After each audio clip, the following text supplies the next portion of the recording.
20,000 प्राथमिक विद्यालय का माननीय नेता ने निर्माण कराया और यह निर्माण अति पिछड़ों, महादलित और अल्पसंख्यक समाज के बच्चों के बीच में कराने का काम किया और उनको विद्यालय लाने का काम किया। और पूरे देश में बिहार अकेला राज्य था जहाँ 4वीं और 5वीं के बाद लड़कियों की ड्रॉप आउट रेट पूरे देश में सबसे ज्यादा था।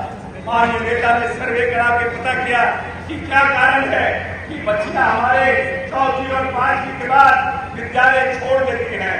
तो माननीय नेता को पता चला कि हमारी बच्चियां सियानी हो जाती हैं और माता पिता गरीब रहते हैं, उनके पास अच्छा कपड़ा नहीं होता था कि वो अपनी बच्चियों को स्कूल भेजने का काम करे। 75 साल के इतिहास में नीतीश कुमार पहला नेता इस देश में पैदा हुआ जिसने पोषण योजना की शुरुआत की और बच्चियों को विद्यालय लाने का काम किया। और आपको जान के प्रसन्नता होगी, जब नेता 2005 में आए थे तो मात्र 4,000 बच्चे मैट्रिक की परीक्षा पास करते थे और उसमें भी 25-30 हजार बच्चियां हुआ करती थी। और आज 18 लाख बच्चे मैट्रिक की परीक्षा पास करते हैं।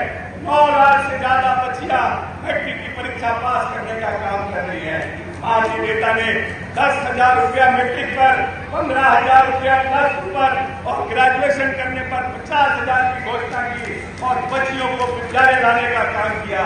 और उन्होंने कहा कि जब तक ये जो आधी आबादी है हमारे बिहार की, जब तक वो शिक्षित नहीं होगा मेरा प्रजनन दर नीचे नहीं आएगा और हमारी जो आधी आबादी है जब तक आर्थिक, सामाजिक और राजनीतिक रूप से उनको हम सबल नहीं बनाएंगे तब तक हम बिहार के पर कैपिटा इनकम को, प्रति व्यक्ति आय को नहीं बढ़ा सकते हैं।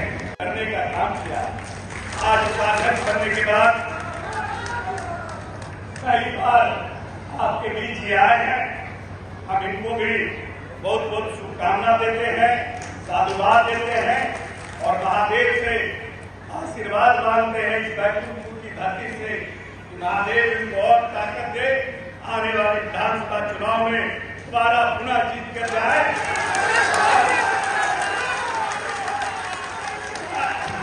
बिहार सरकार के मजबूत मंत्री के रूप में इस पूरे इलाके में जो उत्तर प्रदेश का इलाका है इसमें एनडीए को मजबूती और ताकत देने का काम करें।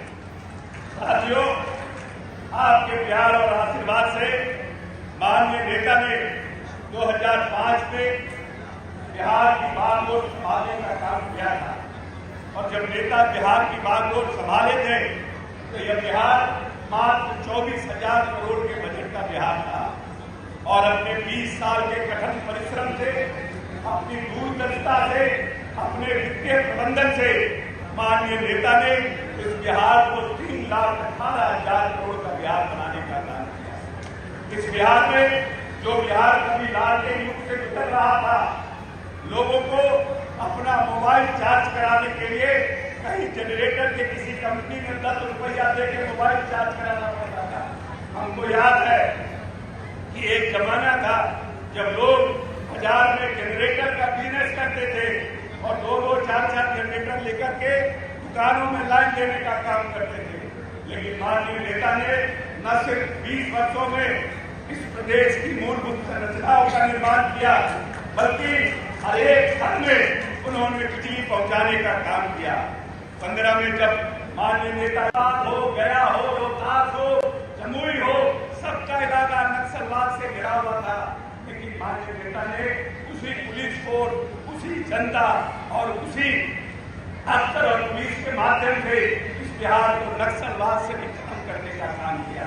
जो लोग जीवन में कभी मुखिया बनने का सपना देखते थे और सोचते थे कि पता नहीं मुखिया जी के दरवाजे हम जाएंगे, मुखिया जी हमको बैठने कहेंगे कि नहीं कहेंगे, मुखिया जी हमको पानी पीने पूछेंगे कि नहीं पूछेंगे।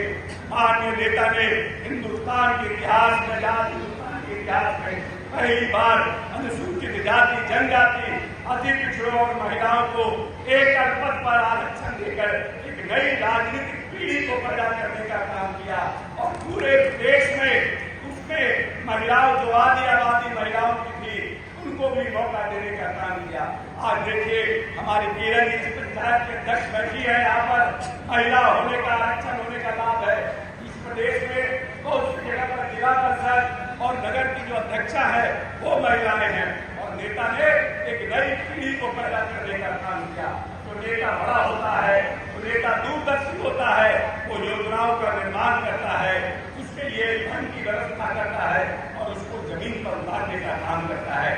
उसी तरह देश में जो कृषि का हमारा कृषि प्रधान देश है, लगातार पिछले 5 वर्षों से जो देश का सबसे बड़ा पुरस्कार है कृषि क्रमण्ड पुरस्कार, उसको बिहार को दिलाने का काम किया है। माननीय नेता ने कृषि रोड मैप 1, कृषि रोड मैप 2, 3 और 4 के माध्यम से लगभग 1.5 लाख हेक्टेयर जो भूमि सिंचित नहीं थी उसको सिंचित करने का काम किया है और मक्का में उत्पादन को 2.5 गुना बढ़ाया है, धान में उत्पादन को दुगुना करने का काम किया है, दलहन में 1.5 गुना करने का काम किया है और सब्जी और मछली और अंडा में भी हम लगातार बढ़ोतरी करने का काम कर रहे हैं। और आपको जान के प्रसन्नता होगी अभी जून के अंतिम महीने में हमारे कृषि मंत्री जी ने दुबई 1500 केजी सब्जी दुबई भेजने का काम किया है और लगभग 2,500 केजी तो आने वाले समय में इसको सिंगापुर भेजने का काम कर रहे हैं।